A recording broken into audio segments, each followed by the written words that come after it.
Welcome to Beyond the Bridge with psychic medium and animal communicator Samantha Jones.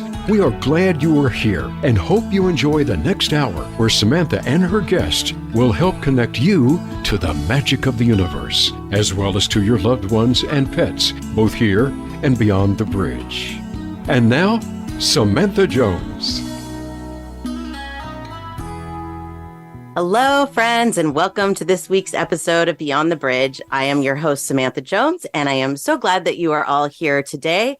Last week, our topic was There is No Planet B. And before we get into this week's topic, I just wanted to take a second to talk about that. I got a lot of really good messages from this episode, and I'm so thankful because this is a topic that might seem boring to some people or maybe even just not worth listening to. But I'm very glad that a lot of you enjoyed it and got some good tips from it. And one of the things that one listener requested was that I make a list of the products, like earth-friendly products. So I'm going to be doing that. And as soon as I do, I will share that with you guys.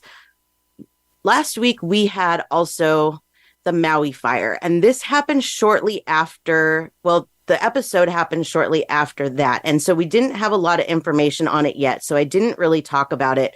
But I wanted to point out that what happened in Maui last week is one of the things that is happening because of global warming. Maui was under a severe drought. In Hawaii, they're under a severe drought. And there was a hurricane and those winds caused this fire. I mean, this was just something that they had never seen before. And it's because of global warming. So when you look at what's going on around the world right now, because it's not just Maui, there's floods, fires, mudslides, there's all kinds of things going around the world. I know there's a lot of people that look at this as religious and biblical, but that's not what's going on here. This is global warming, and this is why we need to work on making changes. Each one of us can make changes to try and reverse this as much as we can. So if you haven't listened to that episode yet from last week, maybe go back and have a listen. It'll give some good tips on things that you can do. That was the point of that episode. I wasn't trying to shove global warming down your throat. I just wanted to help people to know some things that they could do to make a difference. And like I said, I'll also get that list to you when it's ready. This week, we are talking about something I'm very excited to talk about because I'm always excited to talk about animals. And that is the truth about cats and dogs and other animals too. So this episode is going to be kind of a myth-busting show. We're going to talk about some of the most common misconceptions about animals, from why a dog's nose is warm sometimes to if a cat lands on its feet all the time, things like that. The most common misconceptions.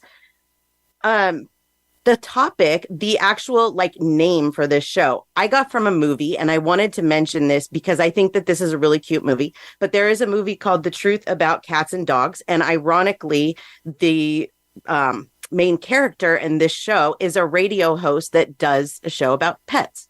And so if you haven't seen this movie, I would watch it. It's with Janine Garofalo and Uma Thurman. It's a really cute movie from a long time ago, but I just wanted to point that out because that's where I got the name of the episode from. So first of all, let's talk about some of the most common misconceptions that we hear about animals. And the one that I had just said to you guys and I had used in the promo was that a dog's nose being dry and warm means that they are sick. And actually, contrary to popular belief, a dry nose in dog does not always indicate that the dog doesn't feel good or is sick. It can be influenced by a lot of different things, such as temperature, humidity, activity levels. The dog gets the wetness in the nose mostly because they lick their nose. If you just pay attention, your dog is always licking its nose throughout the day. So one of the times that you might see that your dog has a warm nose is, let's say that they sleep outside and it's hot. And when they wake up, they haven't licked their nose for a couple of hours and it's warm outside. So their nose might be a little warm and dry. One thing that you might see, though, in dogs that have the dry nose, if it's more than just a regular dry nose, can be caused by allergies. I've seen a lot of dogs that get sores or their nose is crusty. That is definitely something that I would have checked out. A dog should not have a dry nose all the time. But to have a dry nose every once in a while, like don't jump to conclusions, oh, my dog has a fever. If you want to know if your dog has a fever, you can actually use a human thermometer, like the ones that they're making now, that you just hold up to the head. Dogs have a little bit higher of a temperature than humans do, so it'll show red most likely. But I believe it's anything under 102.7 or 103 is normal. So that is definitely a good way to check that. I would double check my temperature because it's been a long time. But that is definitely one way. I would never go by the nose, by if the nose is warm, that means they have a fever. You can also tell like by the inside of the ears, if those are really hot and they've been like inside where they shouldn't be hot, then that might tell you that they have a fever, but definitely don't rely on the nose itself to tell you the health of the dog because it's not going to give you even a good baseline. Something that we hear all the time is that pets age, for each one of our human years, pets age 7 years. And this isn't necessarily a myth. It's just one of those one size does not fit all type of things. So when you have, like I have Great Danes and a Lab, okay, and some of you might have Chihuahuas or Yorkies, chances are our dogs are not going to live the same lifespan. Your little Chihuahua and Yorkies and, Bichons and the littler dogs, they're going to live the longest. And the larger the dog, the shorter the lifespan. So Great Danes are supposed to have like one of the shortest lifespans of dogs, which really sucks because they're such wonderful dogs. But you might have like a Chihuahua that lives to be 20 years old or close to it. I've seen it happen, but I've never, ever seen a Great Dane that old. I have seen a few Labs that get that age, but it just really depends on the size of the dog itself. Cats are I wouldn't say that they're not very different, but because their size is not really an issue here, I think that we can just expect that the average life of a cat is somewhere around 15 years. That's high, that's elderly, but I have seen them to live 20 or more years, but I would say anything under 10 is dying young for a cat. But for dogs, it definitely goes by the size of the animal. So, gosh, I don't even know if you would say that, they say 7 years per every one of our human years. So let's see, if you do 10 years for a Great Dane that might live to 7 or 8 years old, then that's, 70 or 80 years old in human years, which does make sense. So we just kind of got to calculate it a little bit there as far as the size of the dog goes. Something else, I get asked this a lot, and I get people that come to me that are worried about their dogs in particular for this, is that dogs only eat grass when they're sick. And this isn't the case at all. I have 3 dogs that love to eat grass. They chew on the grass at various times of the day. They will absolutely go for it if their stomach is upset. Absolutely. But that's not the only reason. Sometimes it's just boredom. Sometimes it's just because, it tastes good or whatever. But yes, sometimes it will be because they have an upset stomach. Sometimes my Great Dane, the bigger one, I will notice that his stomach is like making all kinds of noises. And there comes a point where he knows that he needs grass. So even if it's like at night and we've shut the door for the night, I will take him back out so that he can eat the grass, and it really does settle his stomach. So don't look at it as like a concern that, your dog is eating the grass, because it's not really anything to be concerned of. It's just something that they do. It's like a natural antacid in one respect. And like I said, the other things as well. But I wouldn't really be concerned about the grass eating because I've seen it in pretty much every dog I've ever had. And it really doesn't indicate an illness of any kind. Cats love to eat grass. You can actually buy cat grass at PetSmart, Petco, and those other places. So that's not even an issue with the cats. One of the ones that makes me the most crazy when I actually see it for myself is that fish only grow to the size of the tank that they're in. This is a huge misconception. Fish will grow to the size that they're supposed to. It has nothing to do with the tank that they are in. They are genetically programmed to grow to a certain size based on their species, not on the size of the environment. So keeping fish in tanks that are too small for their needs can lead to a whole bunch of problems for that fish, like stunted growth, stress, health problems. So providing a proper tank and everything in the tank being what is needed for that fish is very important. So growing up, I mean, you still see this sometimes, but like I'm Gen Xer, so I grew up in the 80s and 90s. And, you go to carnivals and all places, and they'd have the fish in little bowls, and you throw a ping pong ball and you take your fish home, and you don't have a bowl for it. You don't have no food for it. You don't got anything for it. They just give you this fish in a bag, and you're supposed to do whatever you're supposed to do with it, right? Well, fish are not just supposed to be put in bowls and left to their own devices. Now, goldfish are a little bit different when it comes to the temperature that's required for them. So they don't necessarily need a heater in their tank. But a lot of other fish, most other fish do. Even betta fish. Betta fish are treated really bad. I would never recommend putting a betta in a bowl with nothing, with no air in there. Like, you can even get a little air stone. There's so many things that you can do, but bettas are not meant to be kept in little tiny cups of water either. These bettas don't really grow, but like these other fish, they do. So goldfish will continue to grow and grow and grow, and they will get to the point where they're uncomfortable in the tank that they are in. This happens with all fish. There's a place that we used to love to go to eat, and they had parrotfish, which I believe are saltwater. Can't remember if they're salt or brackish, but they're really pretty big fish with like almost like this weird bump on the top of their head. And they had way, way, way, way too many in the tank that they had. Like, those fish were so uncomfortable. I don't remember. I used to work with fish at Petco and PetSmart, but I don't really remember what the size is. But I know that there's an inch of fish per gallon, I believe it is. You're not supposed to go over that. So if you have fish or looking into getting into fish, definitely do your research. It's not necessarily a good starter pet. I know it seems like a good starter pet because it seems simple, but at the same time, it's still going to require you to make an investment. It's still going to require you to put, money into a tank and to the things that you need in the tank, like a filter and a heater and all of that. So it's not necessarily something that you should just jump right into, is my point.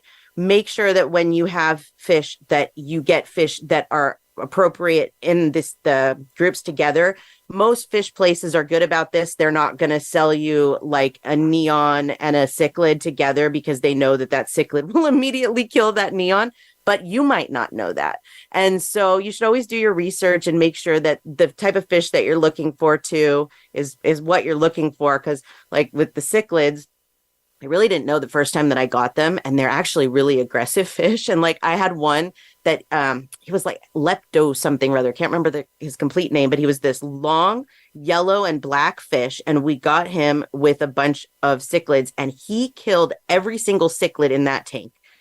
It was like you'd turn the light off at night and you'd wake up in the morning and another one was gone, and he was perfectly fine. So you knew it was him. Very, very aggressive. So you want to make sure too with your fish that you're putting them in the right classes and not mixing wrong fish. And like, goldfish need a different temperature of water. So all of this stuff. I'm not going to go on more about the fish, but it's really good to do your research and look into that before bringing any animals into your home, including fish. Something we hear a lot is you can't teach an old dog new tricks. This is wrong. This is so wrong. This is probably the number one thing that I would love to say is wrong. I am an animal communicator, right? So I talk to animals of all ages. And one thing that I have noticed is that puppies are the hardest to talk to. Why? Because they're like children. We don't look at it this way for whatever reason, that when you have a puppy or a kitten or any young animal, they are new. They are new to this world. They don't know what's going on. They don't automatically know how to do things. We expect that they know how to do things. Like you bring a puppy home and a lot of people are like, why is this puppy so hard to potty train? Why is it running all over, destroying all of my stuff? Because it's a puppy and it has to be taught. They don't just come into this world knowing right from wrong. But it takes a while for their brains to actually understand the difference between right and wrong. So you have a puppy that even me as an animal communicator, I can tell, please don't do that to a puppy. And they'll be like, oh, okay. And 30 seconds later, go and do it again. I know because my Great Dane was one of the worst puppies in the entire world. Like I've never had a puppy as bad as him. And as an animal communicator, it was embarrassing that I couldn't get him to behave as a puppy. But it was because his brain was not developed enough. He didn't understand enough. Now he understands. Now I can talk to him like a teenager. It seems like he's very, very smart. It just takes time. So you can't teach old dogs new tricks is wrong. It's actually easier to teach old dogs new tricks because the older they get, just like people, the smarter they are, the more they absorb, the more they understand. My black lab, just within the last 2 years, has taken to, when he wants my attention, coming up and booping me on the leg with his nose. He never did that before, but he realized that that was a way for him to get attention. This isn't something he did when he was younger because it wasn't something that he was, realized, oh, if I do this, I'll get her attention, because puppies aren't thinking like that. They're not thinking about, what they can logically do to get your attention. They just want to do what it is that puppies want to do, which is put their mouths on everything. So never discount an old dog. You really, really can teach an old dog way, way more than you can teach a puppy. So let's go ahead and take a break here before getting on into the next one. When we come back, I'm going to talk about not just dogs and cats and fish. We're going to talk about ferrets and reptiles and parrots, birds, all kinds of different animals that you might hear a lot of different myths about, things that we can clarify that, not just will help maybe us to take better care of our pets, but also when bringing a pet into the home that we think about it. Because for me as a child, I remember the man I was raised to believe with, my father, John, he loved animals, loved them. And so he was always buying me animals, but he would literally bring like a turtle to my mom's house and be like, here's a turtle, and not tell her how to take care of it. So thankfully we have the internet nowadays, but that's also what I'm here for. I want to be able to help people to give their animals the best lives that are possible, while also making your life as the pet owner happy and healthy as well. So let's go ahead and take our break. When we come back, we will get into the other animals like I mentioned. Stay tuned, friends.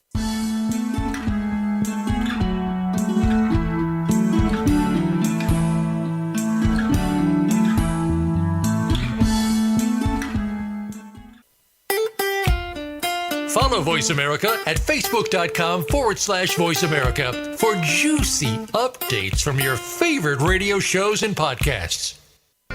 Become a member of voiceamerica.com. It's easy, and best of all, it's free. Start out by going to our homepage or any of our channels and click register at the top. Once you've created an account and signed in, you can create your own custom library, opt into our newsletter, search by show, host, guest, or topic of interest, or browse millions of hours of content across all of our Voice America radio channels. Membership gets you more. Visit voiceamerica.com today to get started and tailor the listening experience to your taste. Have you ever suffered grief from the loss of a loved one or pet? Do you ask yourself questions like, where did they go and what are they doing? Do you have guilt for things left unsaid, or feel the need for answers about the loss you never received? Join Samantha Jones, psychic medium and animal communicator, every Wednesday at 10 a.m. Pacific Time on the Voice America Empowerment Channel, where her and her guest will discuss all things Beyond the Bridge.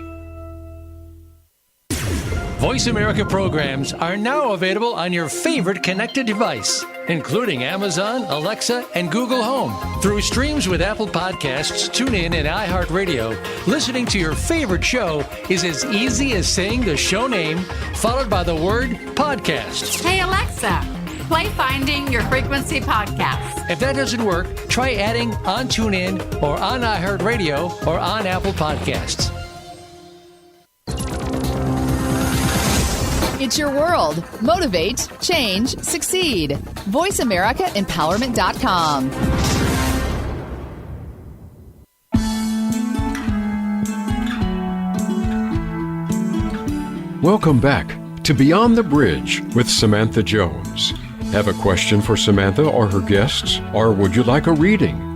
Join us on the show at 888-346-9141. That's 888-346-9141. Now, back to the show with Samantha. Welcome back to Beyond the Bridge, friends. So glad that you are here today. I hope that you are enjoying the truth about cats and dogs and other animals too. I love to talk about this. Very passionate about talking about animals, of course. Let's talk about some other animals besides cats and dogs for just a minute. One of my favorites are ferrets. When I first moved to Las Vegas when I was 18 years old, I got my first ferret, I think within just a few months of being there. where I live now and where I'm from is Southern California. And in California, this is one of the few states within the United States where ferrets are illegal. They do that because they're afraid. Well, one of the reasons they're afraid that the ferrets will get out and like learn how to populize themselves and reproduce and become, not domestic anymore, be wild, and to basically take over and kill the wild species that are here. The thing is, that's never happened anywhere. Ferrets are not like that. These are domesticated animals. Ferrets like this have never been wild. There are ferrets that are called black-footed ferrets that are wild, and they are not in the rodent family. They are in the mustelid family, which is with skunks and otters and all of those types of animals. So ferrets are not wild animals. That was going to be my first point about them, is they're not wild animals and they are not aggressive or dangerous animals. Ferrets are different. I personally would not recommend a ferret as a pet for most people. The reason is they're like a 2-year-old on crack, and I'm not joking. They get into absolutely everything. If you have a ferret, you have to, and you're going to want to let it out of the cage. It's not cool to have a ferret just stuck in a cage, right?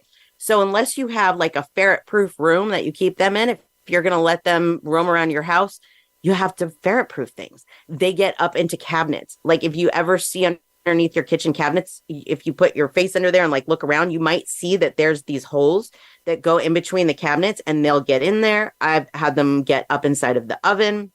In your clothes drawers, they will get in absolutely everywhere, and they will get into just about everything. And they, like, for example, if they eat something, like I had one ferret that I don't even know where she got it from. It looked like the stopper on a chair.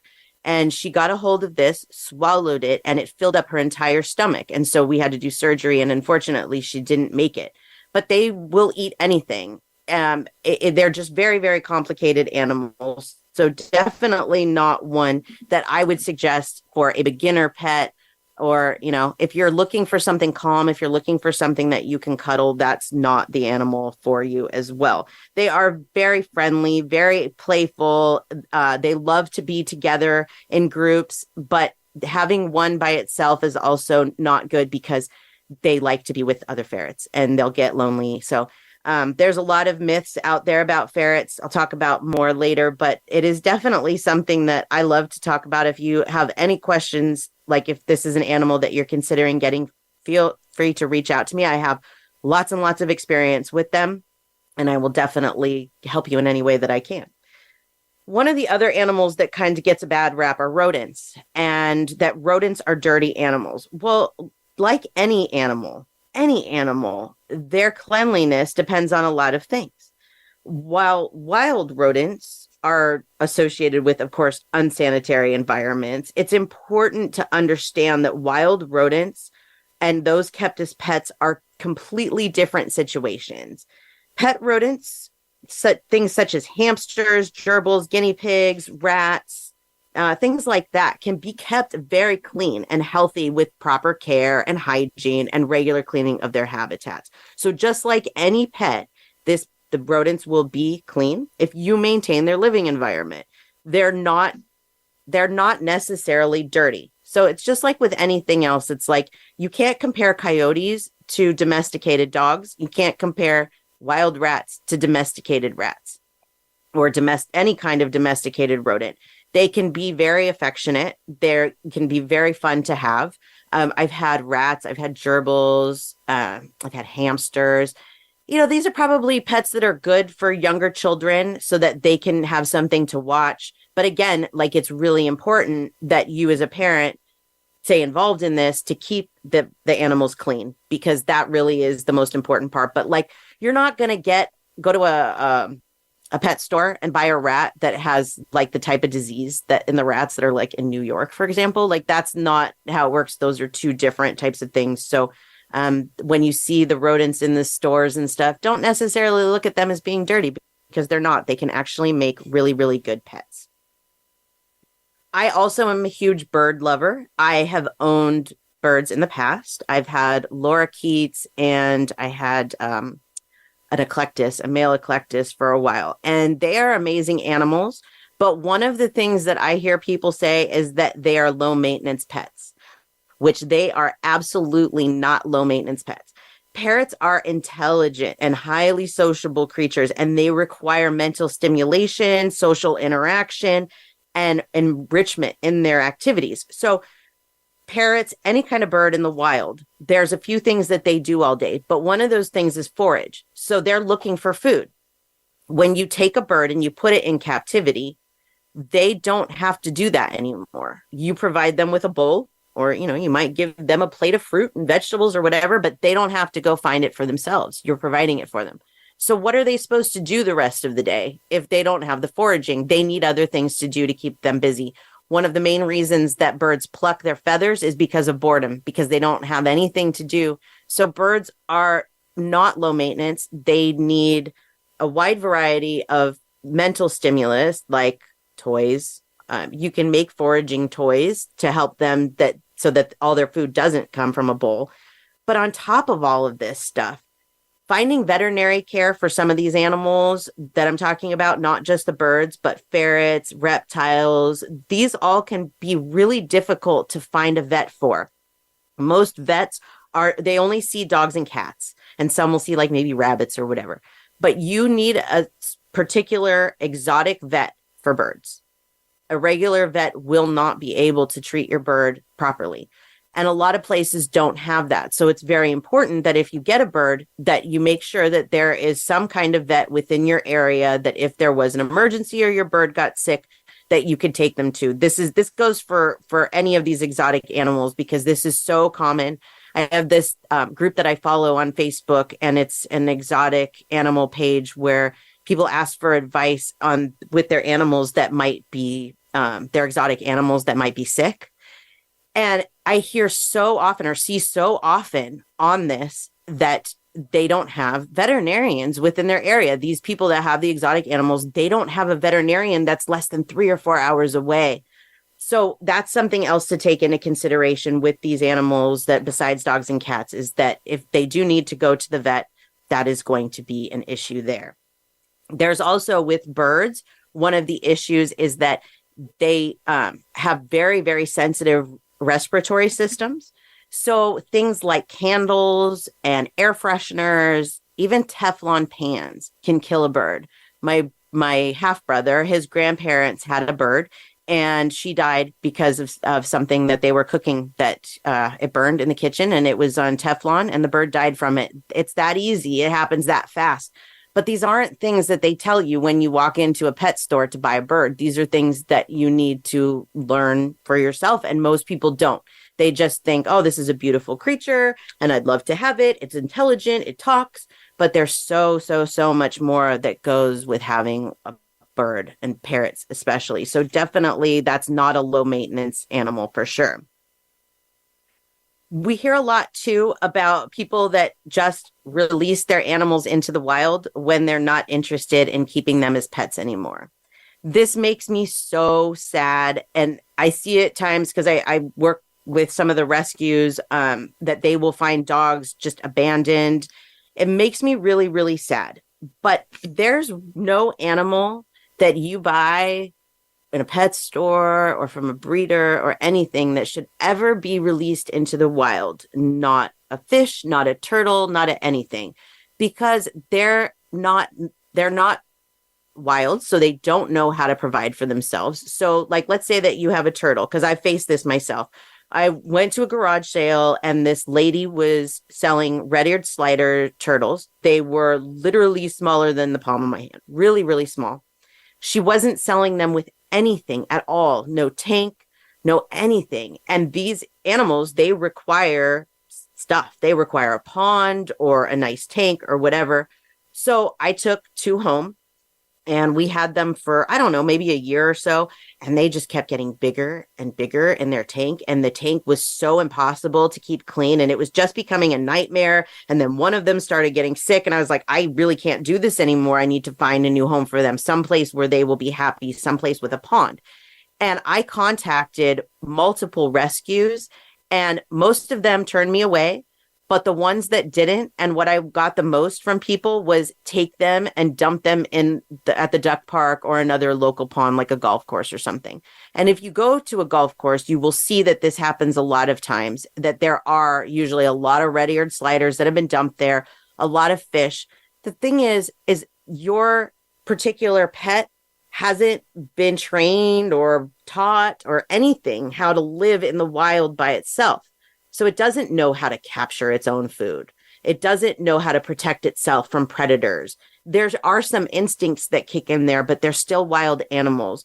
We shouldn't be releasing anything, even rats, even mice, into, just letting them go. We just shouldn't do it. So if you ever hear about somebody that's like going to do that, or it's a thought that you have yourself, please try and talk the person out of it. Contact a local rescue. Even the shelters in your area might take some exotics or be able to point you in the direction of, reptiles, or we're talking about, fish and turtles and stuff like that. They might be able to help you.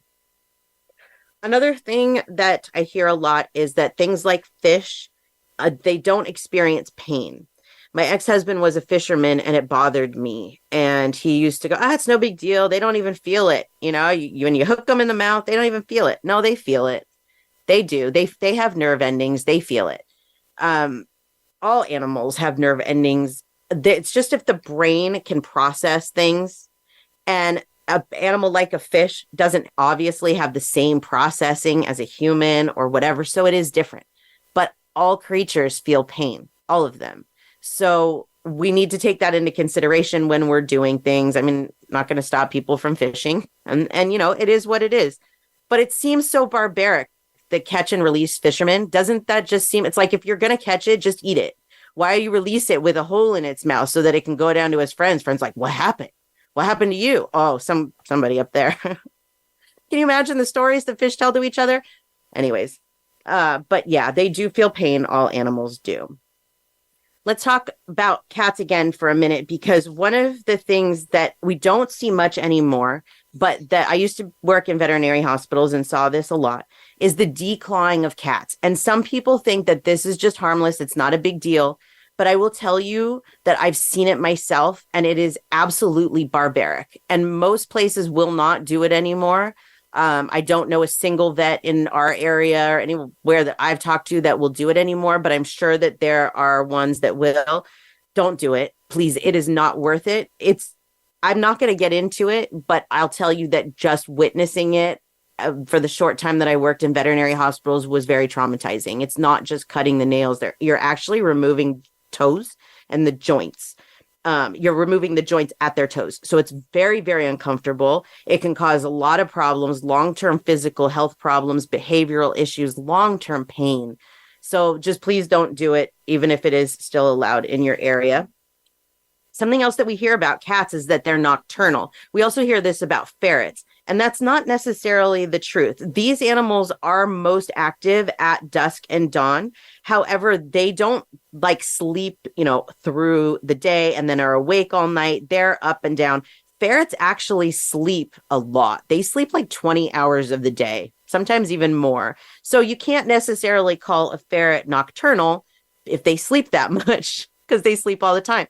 When I worked at Petco, I was about 19 years old, and I had just started a ferret club and was getting involved with ferret rescue. I got really big into this. Okay. So I wanted to work at the pet stores that had ferrets so that I could help people. I could make sure that they got better homes. And one of the things that I noticed right away was that Petco had these tags on the cages that talked about facts about the animals. And on there, it said that ferrets were nocturnal. And I was like, they're not even telling the truth. They don't even know, they're just spreading stuff. And it's like, if you're going to talk about these things, know what you're talking about, especially in the store. So people take these animals home and they think they're nocturnal, and they're really not. They sleep a lot. Ferrets sleep a lot. Cats do tend to be less active during the day, but they are definitely not strictly nocturnal like bats or owls. Those are nocturnal animals. One of the animals that I really feel gets the worst rap, and it's unfair, are snakes. Now, I've never owned a snake, and I don't really have the desire to. I was kind of, I guess, through my life, felt like, yeah, they were scary and creepy and aggressive. aggressive was one of the things that I thought of the most. Like, was a pet sitter for 20 years. And like I said, I've worked in Petco and PetSmart, but never, ever worked with the snakes. Never. I wouldn't do it. I wouldn't feed live food. It wasn't going to happen. So I've never really had an interaction so much with snakes, as a pet sitter as anything. I have one snake that I watched as a pet sitter, and I didn't have to feed it because snakes can go a long time without food. But they are very misunderstood. And I've learned that now with my animal abilities and talking to snakes, that they are very, very misunderstood. They're not aggressive or unfriendly. All animals can be aggressive or unfriendly if they are treated inhumanely. But if they're treated properly and they're handled properly, all animals really can be friendly. And snakes are definitely one of those. When I talk to snakes, when I connect to them with my abilities, they're really cool. They're really laid back. They don't have that aggression that's sitting there. They're not like, I saw actually a video with a rattlesnake that was being given water in the desert, and it was really cool. But the rattlesnake had this like evil look on its face, like, I'm going to bite you. But most of the snakes that I've come in contact with and talked to, they don't have that. They're very, very sweet and gentle creatures. But anything can be aggressive if it's treated with aggression. So with snakes, we just have to learn how to respect them, how to properly socialize them, the proper handling techniques and, feeding techniques, because that's another thing. People get bit a lot of times by snakes when they're like feeding them, putting things in the tank, and they don't put the stuff down fast enough, and the snake comes up and bites their hand. But that's not an aggressive snake. He's just going for his food. So it really is about how they're treated. Snakes are not going to, like pet snakes, are not going to really hurt you for the most part. Unless it's like a big giant snake, it's not going to constrict you. They don't have that type of strength to bring down a person that's that large if it's a small snake. So you really don't need to worry about those things. They really, really are gentle creatures. They're very interesting. I actually the other day saw an X-ray of a snake, and that was really cool to see what the inside looked like and the way that everything works. But personality-wise, they are really cool and interesting animals. And I wish that more people knew that, because I think that they would have a better rap if people knew just how friendly snakes are. All right, so let's go ahead and take our last break. When we come back, we will talk more about reptiles and birds, and I have more of everything, more dogs, cats, everything for you. So let's take our break, friends. Stay tuned. We will be right back after these brief messages.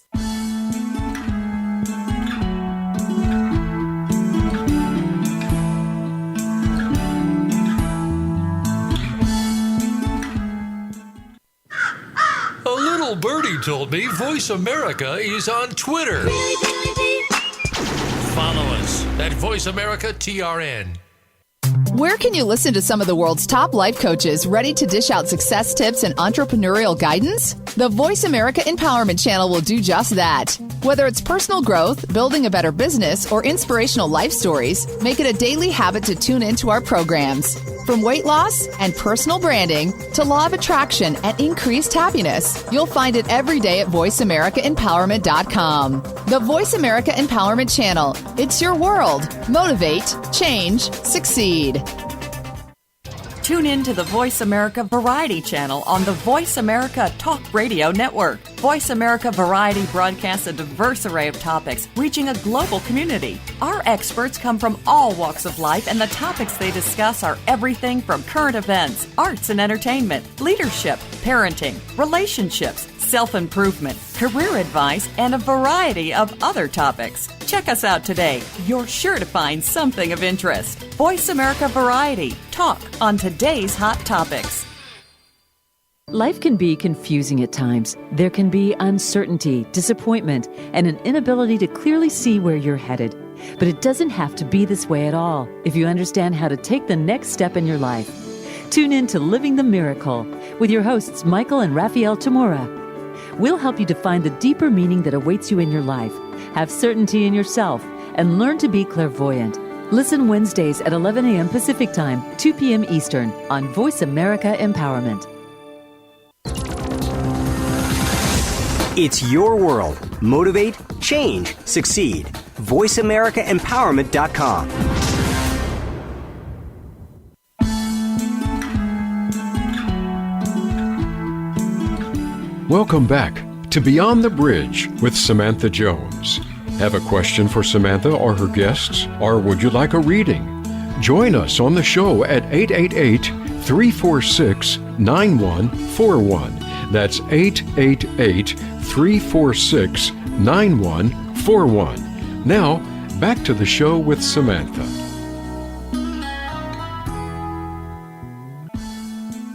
Welcome back to Beyond the Bridge, everyone. Thank you so much for being here today. I hope that you are enjoying the truth about cats and dogs and other animals too.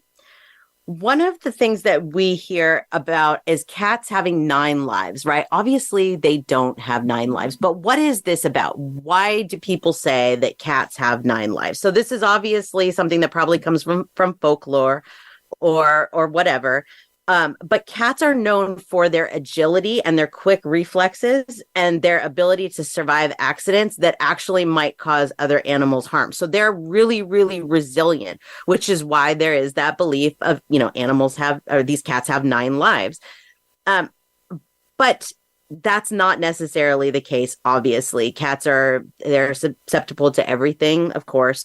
But what about always landing on their feet? Because I think this is something that makes people think that they have these so-called 9 lives. Cats are known, like I said, for their incredible abilities and reflexes and their ability to land on their feet when they fall. However, this skill is not something that always kicks in. So it doesn't always happen. It's a misconception to believe that cats always land on their feet without any harm. A high fall can still cause injuries. It can still be fatal. So it's not like, a lot of people I know, they will be like 3rd, 4th story in an apartment and they'll let their cat roam around outside on their balcony. It's like, it's okay because if they fall, they'll land on their feet. Well, that's not necessarily true. So we definitely have to protect them just like we would anything else. The probability of them landing on their feet is, yes, higher than them not. There are videos, actually, this is a cool thing, like maybe to Google or YouTube to look up how this works. You can see it in squirrels as well, the way that they do this. It's the way that they look at what it is that they're jumping down towards, the way that they keep their eye contact on that. So it's really interesting to watch. So I would definitely Google that if you're interested in that. What about starter pets? Because we talked a little bit about that, about fish being starter pets, but I hear a lot of times from people, that rodents are or reptiles or whatever. Are reptiles a good starter pet? I absolutely do not believe that they are, and here's why. They are very, very complex creatures, and their habitats are very, very specific. So what a chameleon needs is not what a leopard gecko needs.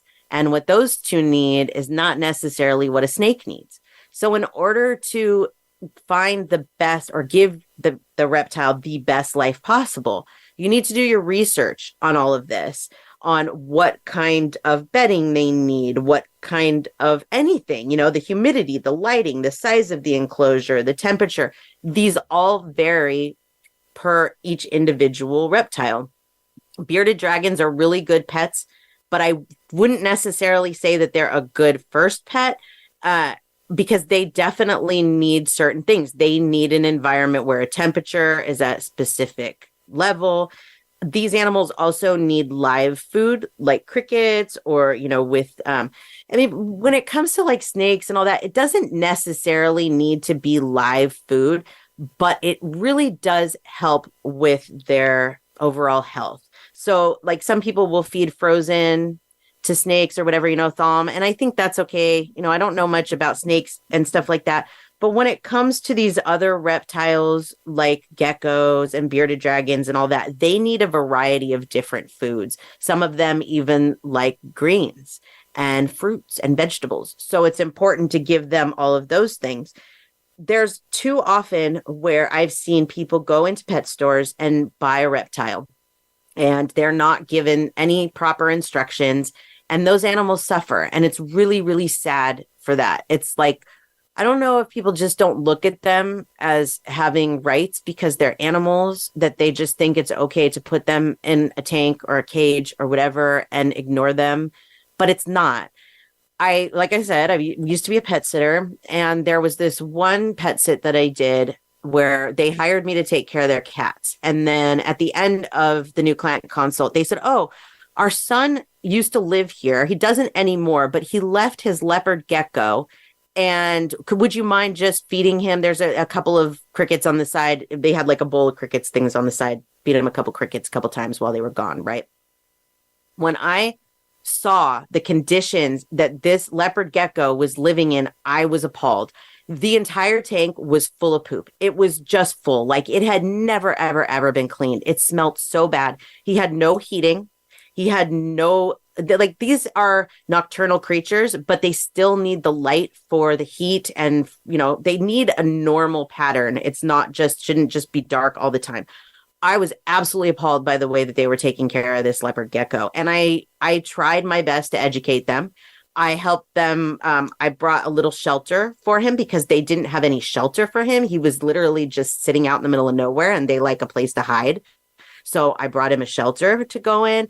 And I'm really hoping that they're taking better care of him. But literally nobody paid any attention to him except throwing him a couple of crickets and filling up a little water dish every so often. And that's the way that these animals suffer. They get sick that way and we don't notice it. So it's very important with any animal that you bring into your home that you have the proper setup for them and the proper care.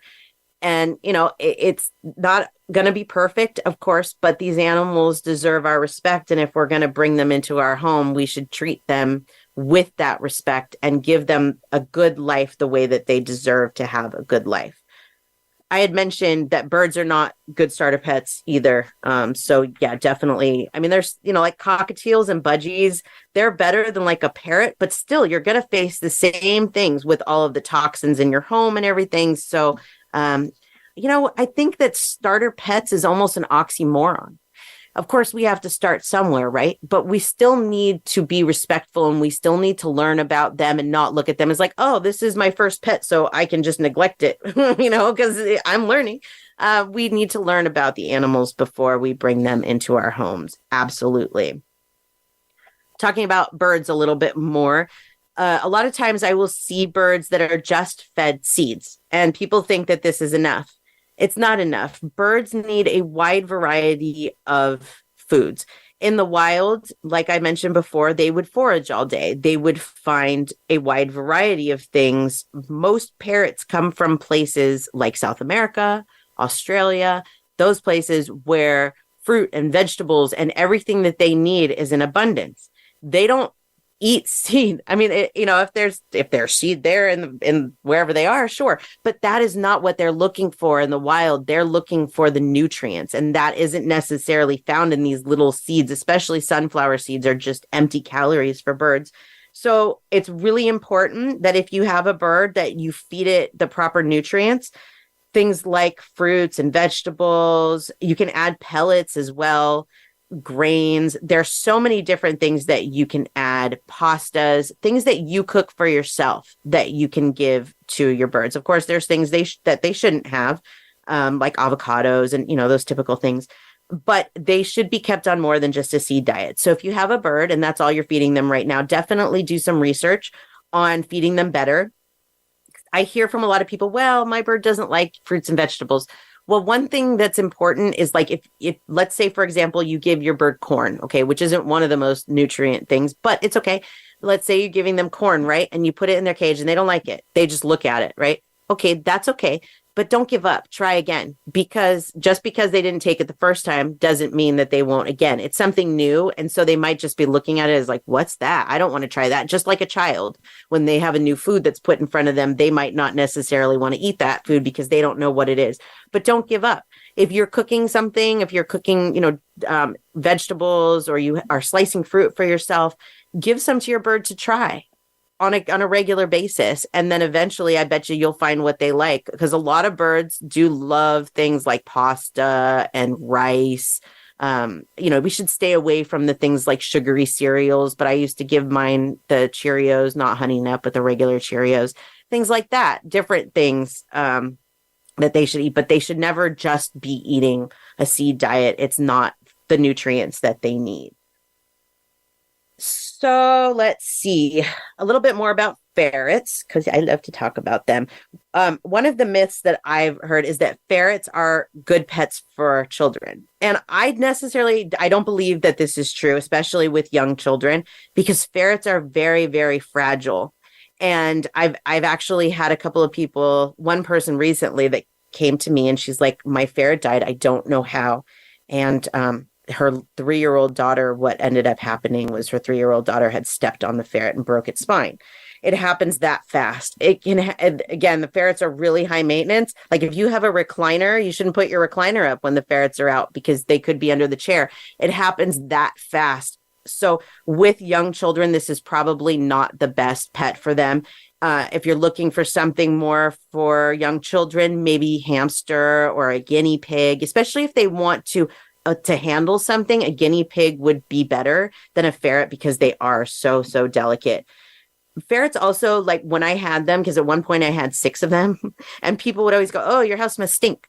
Well, at certain points, I'm sure, but they don't necessarily have a really bad smell to them like a skunk. If you buy a ferret in a pet store, they will come to you descented and desexed, so they have been fixed and they do not have scent glands. And so you're not going to get the spray that you would if they had those scent glands. What you are going to get is a musky type of odor. So they do have their own smell to them, but you can give them baths and keep their bedding clean. It's just like anything else. Dogs have their own smell. Everything does. Ferrets are a little bit more, like I said, on the musky smell. So you might notice when you walk into a home with somebody that has a ferret, you might smell that musky smell depending on how clean they keep things and how many they have and that kind of thing. But they are not necessarily like stinky like a skunk per se. So let's see. We have just a few minutes left. Let's see what a few more of these that I thought were important. One of them, dogs wag their tails only when they are happy. That's not true. Wagging tails do, for the most part, mean that they are happy or some form of happiness, but they can also signal anxiety, nervousness, or even aggression. So it's really important with your own dog that you recognize the different wags. Like your dog has a whole bunch of different things that they do, I'm sure. Their wags different at certain times, their facial expression, the way they hold their ears, the way they move their ears and their nose. All of these things can signal to you how your pet is feeling in a lot of different situations. So when you learn those things about your pet, you can learn when that wag is more about happiness or it's more about nervousness. Of course, when you're coming upon a dog that you don't know, you might not know that. So of course, you should always ask the owner, is it okay if I pet your dog? Because you just never know. Let's see. Real quick, cats and milk, not good for them. That's a myth. Don't feed it to them. It can cause lactose intolerance. A lot of people do. They think cats love milk. Well, they do, sure. A lot of people love milk. A lot of animals love milk, but it is not good for them. So that is definitely one to stay away from. In these last couple of minutes, let's talk real quick about keeping pets in small cages. It's never okay to keep a pet in a small cage, whether it's a bird, a snake, anything. It should have proper sizing. I see it so much with people that are like, oh, the bird doesn't move around a lot. He's in a small cage. No, he needs that space because in the wild, they would have unlimited space. So with any animal that you have, please make sure that if they are a caged animal or even a dog with a crate, that they have plenty of room, that they're not confined in that cage all the time. All animals really should have time out. Well, I guess I shouldn't say all because you're not going to take a fish out of a tank. But as far as a bird goes or a ferret or a reptile, these animals should be allowed to have a certain level of freedom. Even a hamster, putting it in a ball and letting it run around, they should have that level of freedom. Animals are beautiful, beautiful creatures that deserve our respect. And just like they love us unconditionally, we should do the same for them. We should learn about their needs, learn about these myths so that we can take better care of them and make the animal world a happier place with less animal abuse, because that is definitely one of my main goals in this world, is to make sure that as many animals are taken care of the best way that they possibly can be and have the best lives possible. So there you go, my friends. That is the truth about cats and dogs and other pets too. I hope that you enjoyed it. I hope that you learned some things from it and that you can take those and maybe even help other people in your life that you notice these issues with, that you can help them to take better care of their pets. Until next week, if you would like to find me, you can find me at SamanthaJonesPsychicMedium.com. You can find my blog, the podcast I have with my husband, Spiritual Philos-O-Chatter with the Joneses. It's all there. And I will meet you back here next week. Same time, same place, friends. I am looking forward to it. I hope you have a beautiful week. Peace and love.